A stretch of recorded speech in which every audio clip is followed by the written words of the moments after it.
के पूरी provincial committee और डिस्ट्रिक्ट प्रेसिडेंट्स के साथ, और अगले महीने में क्या प्रोग्राम्स पार्टी के होंगे और क्या मुद्दे हैं इस खित्ते के, उन पे डिस्कशन करते हैं। लोगों की क्या मुश्किलात हैं, वही थ्रेडवेयर डिस्कशन के बाद पार्टी का स्टैंड क्या होगा उन चीज़ों पे। इसीलिए हम अपने साथियों के साथ हर महीने ये कर रहे हैं ताकि ऑर्गेनाइजेशन को स्ट्रेंथन किया जाए। उर्दू को लेकर काफ़ी प्रदर्शन चल रहे हैं। नायब तहसीलदार के जो है भर्तियाँ, उसमें ज़रूरी किया गया है उर्दू को, और इसका विरोध जम्मू डिवीज़न में किया जा रहा है।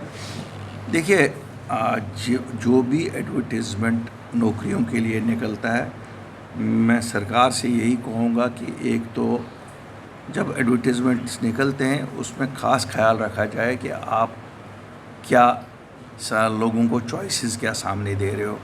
अगर स्कूलों में 3 लैंग्वेजेस पढ़ाई जा रही हैं तो मुझे लगता है कि ऑप्शंस तीनों लैंग्वेजेस के होने चाहिए, फिर लोगों की चॉइस है कौन किस लैंग्वेज से करता है।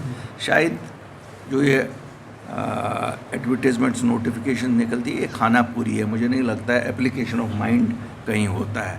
क्यों, हमने तो नहीं देखा कि कोई जो नोटिफिकेशन निकली उसको पाए तकमील तक इन्होंने पहुंचाया, कोई सिलेक्शन की।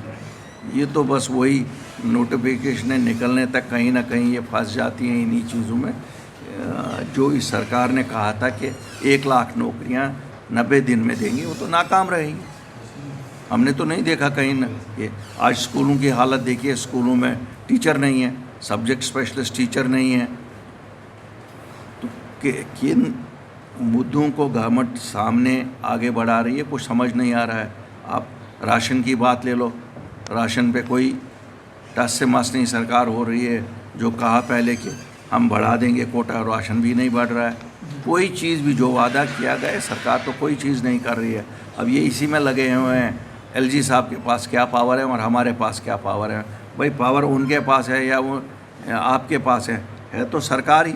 सरकार किसे कहते हैं? एलजी और चीफ मिनिस्टर को ही सरकार कहते हैं। सरकार अकेली तो नहीं होती है ना कि नहीं साहब मेरी सरकार है वो उसकी सरकार नहीं है।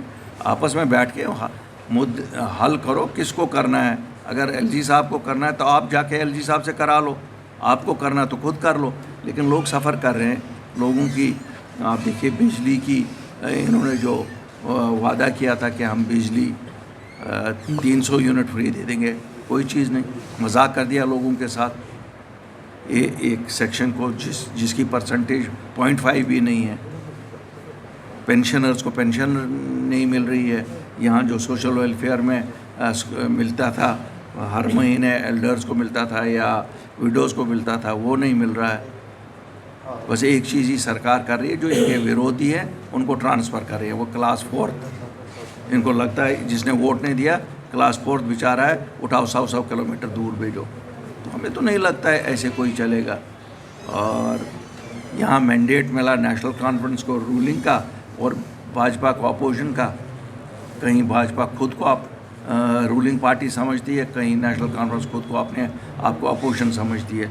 ये समझ ही नहीं आती है अपोजिशन पार्टी कौन सी है, रूलिंग पार्टी कौन सी है।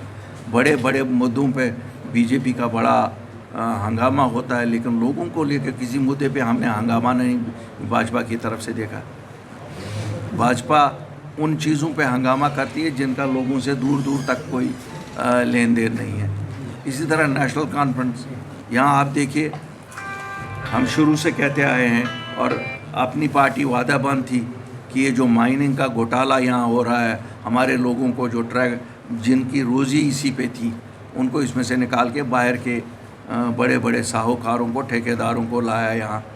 सिर्फ इसलिए लाया गया कि वो पैसा यहाँ बटोर सकते हैं। जो हमारा ये गरीब मजदूर खुद निकालता था, ये रेत निकालता था या बाजरी निकालता था या पत्थर निकालता था, उसके लिए तो कोई नहीं बोल रहा है। पहले सब बोलते थे इलेक्शन होंगे करेंगे, लेकिन आज भी वो सफ़र कर रहा है। क्यों, जो ये बड़े मगरमच्छ इसमें बैठे हैं, चाहे वो हमारे स्टेट के बड़े बड़े मगरमच्छ हैं या पंजाब से आगे, उन्होंने तो लूट मचा रखी है। वही ट्राली जो 2500 रुपये में होती थी वही 10,000 रुपये में।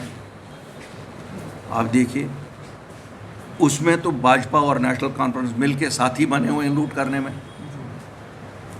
ये देख रहे हैं कि लोगों को कैसा लूटा जाए, तो कब तक चलेगा। इसलिए अपनी पार्टी इन सब चीज़ों पे नज़र रखे हुए और शायद बहुत देर तक चुप नहीं बैठेगी। हमने जिस तरह पहले गवर्नर के शासन में इसके खिलाफ बोले हैं। इंशाल्लाह आगे भी आप देखेंगे। पर साहब आपने 100 दिन का टाइम, हमने तो सब दिन ही नहीं, हमने तो 8 महीने चुप करके बैठे। हम तो तमाशा देखते, एक मिनिस्टर के पास 8 माह में क्या करेगा। मुझे नहीं लगता मीटिंग भी वो ले पाया है उन 8 में। तो बहाना एक ही है, हमारी चलती नहीं है, नहीं चलती है तो घर बैठो भाई। बुखारी साहब, जिस तरह से फरार स्टेट होल्ड नहीं दे रही तो आने वाले समय में वो कोर्ट का दरवाज़ा खटखटाएगी, क्या कहेंगे? फारूक साहब बड़े बुज़ुर्ग लीडर हैं, उनकी बात पे टिप्पणी देना वैसे बहुत अच्छा नहीं लगता है, लेकिन फारूक साहब क्या सीरियसली कोई बात करते हैं, मुझे इस पे शक ही है। वो तो किसी दिन, जिस दिन जो मूड आता है उस दिन वो बोल जाते हैं। क्योंकि हमारे बुज़ुर्ग हैं सबके, तो इसलिए हम ज़्यादा इस पे क्या टिप्पणी करें। हाँ, पहले कोर्टों से क्या मिला हमें, ले गया ना 370, एक सियासी मसला था जो यहाँ के गली गलियारों में हल होना था, लोगों के अदालत में हल होना था, उसको कोर्ट में ले गए, मोहर डलवा दी ना, उठवा दिया ना। उठाया तो गैर कानूनी तौर पे था भाजपा की सरकार ने, लेकिन इन्होंने मोहर डलवा दी सुप्रीम कोर्ट से। तो इसी तरह अब ये कहते हैं ना, वादे हूर है कि हम सुप्रीम कोर्ट जाएंगे, फिर सुप्रीम कोर्ट से क्या मिलता है। आप देखते हैं सुप्रीम कोर्ट ने वक़्फ़ बिल का डिसीजन दिया आज तक। अगर किसी को टालना है, अगर किसी को चीज़ को तहखाने में दफनाना है तो उसको कोर्ट में ले जाओ। क्यों, हमारे मुल्क के कोर्ट तो ऐसे कोर्ट हैं जहां इंसान मर जाएगा लेकिन फैसला नहीं आ जाएगा।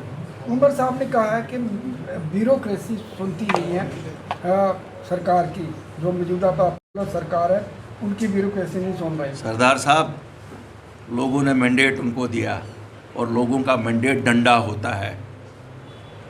अगर हमारे पास मैंडेट होता ना, हमें तो लोगों ने दिया नहीं, तो आप देखते वो डंडा कैसे चलता और ब्यूरोक्रेट कैसे फॉलन हो जाते।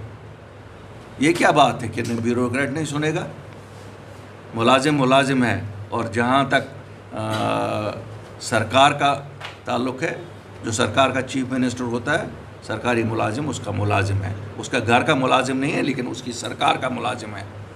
ये कौन सा मुलाजिम होगा जो सरकार का ऑर्डर नहीं मानेगा? फिर सरकार किसे कहते हैं? If you have no authority then you have no right to be on the chair.